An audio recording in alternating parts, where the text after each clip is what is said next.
C'est avec un sentiment de fierté que je préside ce matin l'édition 2024 de la Journée des Forces armées dans ce majestueux monument qui est également un lieu chargé d'histoire et marqué par l'empreinte de nos valeureux djambars. Je vous nomme l'état-major du commandement de la zone militaire numéro 5. À l'entame de mon propos, je voudrais rendre un hommage vibrant à tous ces djambars qui nous ont laissé un symbole fort du don de soi pour la patrie, au péril parfois de leur vie. Dans l'exercice du devoir et au service de notre pays,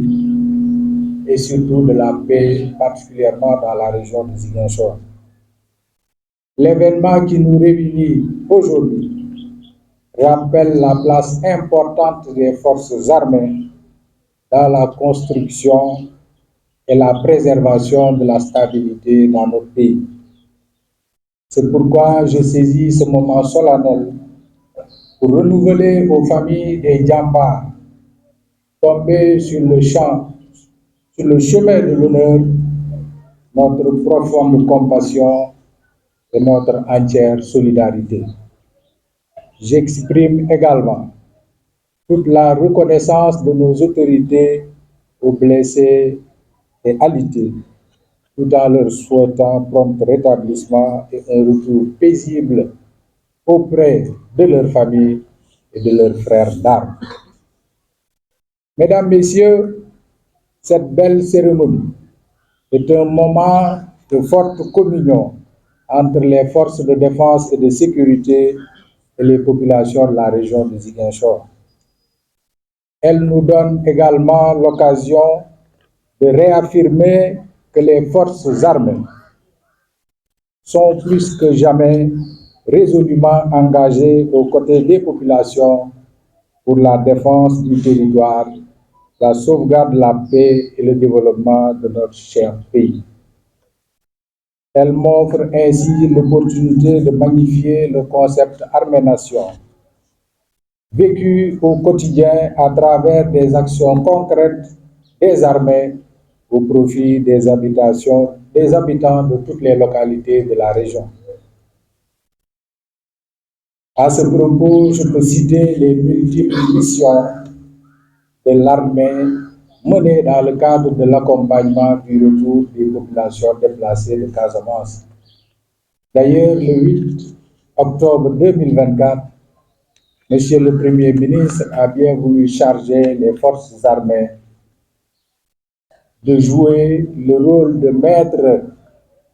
délégué des travaux destinés à faciliter le retour des populations en rapport avec l'Agence nationale de relance des activités économiques et sociales en Casamance. Membres des forces de défense et de sécurité, permettez-moi de saluer les énormes efforts consentis par les vaillantes unités en matière d'action de contrôle dans les zones frontalières, de sécurisation sur l'ensemble du territoire régional, de lutte effrénée contre l'immigration irrégulière, ainsi que toutes les autres formes de trafic illicite, sans oublier bien évidemment les réponses apportées pour améliorer les conditions de vie de nos concitoyens. Chers invités, le thème de la présente journée s'inscrit en droite ligne de la vision des nouvelles autorités et nous offre l'opportunité d'évoquer la problématique de l'autonomie stratégique de nos forces armées en matière d'industrie de défense. En effet, la stratégie nationale de développement du Sénégal Horizon 2050, communément appelé le projet, et qui a été décliné par son Excellence, Monsieur le Président de la République, chef suprême des armées, repose sur un Sénégal souverain, juste et prospère. Et en matière de défense et de sécurité, cette vision indique une souveraineté à travers un dispositif sécuritaire renforcé de prévention et d'appréhension des menaces traditionnelles et émergentes, en plus d'un ordre public et d'une paix sociale garantie. Dès lors, il est aujourd'hui question de renforcer nos stratégies et moyens militaires et sécuritaires tout en affichant pleinement la souveraineté militaire totale de notre pays sur l'ensemble du territoire national. La recherche de cette souveraineté industrielle et technologique des forces armées entre naturellement dans le cadre de la concrétisation de cette ferme volonté politique. Au-delà de sa nécessité pour les armées en pleine montée en puissance,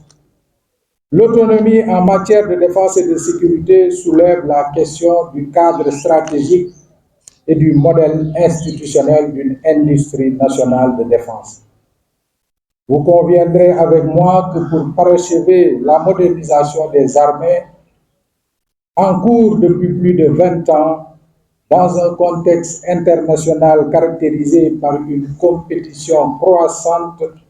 des grandes puissances autour du contrôle des chaînes d'approvisionnement de matériel et de technologies de défense, nos forces armées ont besoin de développer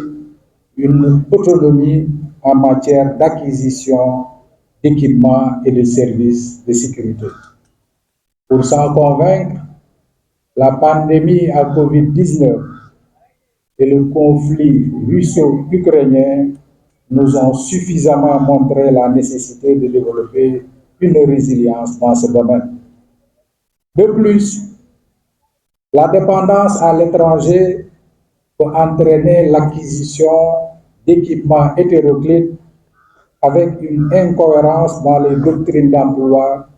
et une difficulté accrue dans la maintenance, rendant plus prégnant le besoin d'une industrie locale de production de services et d'équipements de défense. Mesdames, Messieurs, en choisissant le thème de cette année, les autorités souhaitent partager avec le public leur vision qui repose sur la nécessité de développer un modèle basé sur la mise en synergie des besoins et capacités des forces armées avec le potentiel du tissu industriel national. En effet, cette vision expose des domaines stratégiques tels que les services de l'intendance dans lesquels les forces armées ont déjà une expertise et une capacité de production qu'il convient d'amplifier à une échelle industrielle. Elle montre aussi une architecture institutionnelle basée sur des partenariats de transfert de technologies pour développer les capacités autonomes de production d'équipements militaires plus complexes. C'est le cas, par exemple, des usines de fabrication de munitions ou de montage de véhicules militaires. Dans ce même registre, en décidant de s'appuyer sur les atouts nationaux en termes de formation, de recherche et d'innovation,